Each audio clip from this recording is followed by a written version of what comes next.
आ जाते हैं। मोदी जी देश के अंदर, ये मोदी जी का घर कितना दूर में है?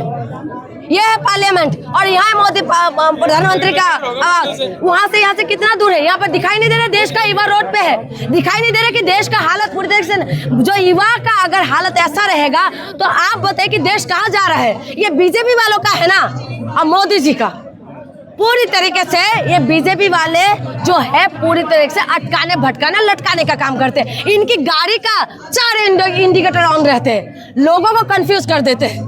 पूरी तरीके से लोग कंफ्यूज रहता है कि आखिर में मुद्दा क्या है, ये घुमा देते हैं पूरी तरीके से। युवा माने कहाँ रहे अभी आगे? भाई युवाओं को जो मुद्दे में भटका के रखेगा तो कहाँ से मानेगा? आज वही तो कह रही हूँ, लोगों के अंदर से कॉमन सेंस खत्म हो गए।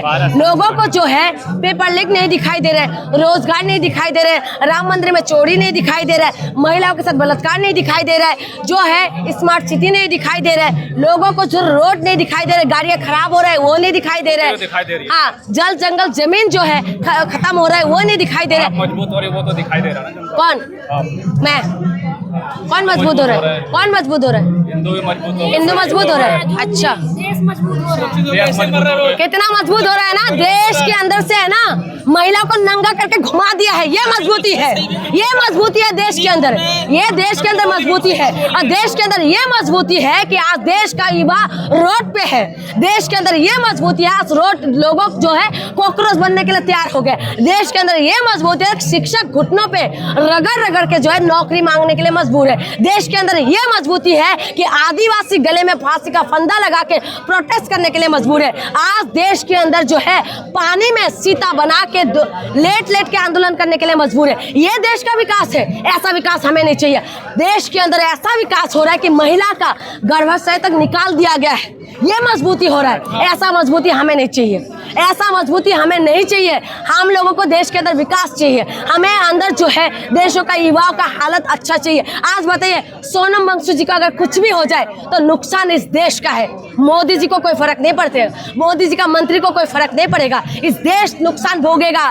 जो स्कूल सोनम वांगचुक जी ने बनाया है ना, उन बच्चों को ऊपर फर्क पड़ेगा। इन्होंने जो जहाँ पर पानी की कमी है उस पानी की कमी को पूरा किया। ये इंसान साइंटिस्ट है। तुम लोगों की आत्मा जो सोए हुए है ना, तुमको शर्म आना चाहिए। तुम लोग डूब के मर जाओ तुम लोग। मुझे तो इतना ज्यादा तकलीफ होता है कि इनको कुछ भी नहीं दिखाई दे रहा है। धर्मेंद्र प्रधान को क्यों नहीं सुनाई दे रही है जनता की बात? वो घमंड में लीन है, वो घमंड है उनके अंदर, सत्ता की जो है ताकत है, सत्ता का नशा चढ़ा हुआ है। इसीलिए जनता के मुद्दा नहीं लग रहा है, युवाओं का आवाज नहीं लग रहा है। और इसीलिए ये लोग जो है आज सोए हुए हैं। ये सोए हुए जनता को हम लोग जगाने आए हैं। पता नहीं क्या होगा, लेकिन ये बात तो सच्चाई है कि सरकार को झुकना पड़ेगा। 20 तारीख को क्या कुछ होगा?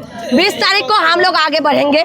20 तारीख को हम सोनम जी के साथ में रहेंगे और हम देश की जनता से भी आग्रह करते हैं कि ज़्यादा से ज़्यादा लोग यहाँ पहुँचे। सोनम वांगचुक जी जो है साइंटिस्ट रहा, उनके जीवन में किसी चीज़ की कोई कमी नहीं है, अच्छा लाइफ वो रख सकते थे। आपके लिए कर रहे हैं तो आपको भी योगदान देना चाहिए। ज़्यादा से ज़्यादा लोग जंतर मंतर पहुँचे और अपनी ताकत को दिखाइए अपनी ताकत, अपने संवैधानिक अधिकार दिखाइए कि आपका भगवान जो है, आप सचमुच में जो है राम जी को मानने वाले, अल्लाह को मानने वाले, आप जो गॉड को मानने वाले, आप सचमुच में जो है बौद्ध को मानने वाले तमाम अपने धर्मों की तमाम लोगों से मैं आह्वान करती हूँ। आपका पूजा स्थल अलग हो सकते हैं, आपका रीति रिवाज अलग हो सकते हैं, लेकिन जब देश की बात आते हैं तो सब परे हमारे संविधान है और हमारे मुद्दा है। और मुद्दा यह है कि पेपर लीक रुकना चाहिए, शिक्षा व्यवस्था अच्छा होना चाहिए। तो तमाम लोग पहुंचे हैं। आखिरी सवाल है, क्या लग रहा है कि 20 तारीख को सरकार झुकेगी? देखिए ये सरकार इतना जल्दी तो नहीं झुकेंगे, लेकिन हम कोशिश करेंगे अपनी ताकत दिखाने का। और हम लोग कोशिश करेंगे कि सोनम वांगचुक जी को हम उनका जान हम बचा पाए, हम उसमें कोशिश करेंगे। हम बस कोशिश कर सकते हैं, संवैधानिक राइट से शांतिपूर्वक हम लोग चलेंगे। कोई इस तरीके के नहीं है कि कोई उग्र तरीके से चलेंगे, हम शांतिपूर्वक जाएंगे तो संभव है कि सरकार तभी झुकेगा जो तादाद बढ़ेगा।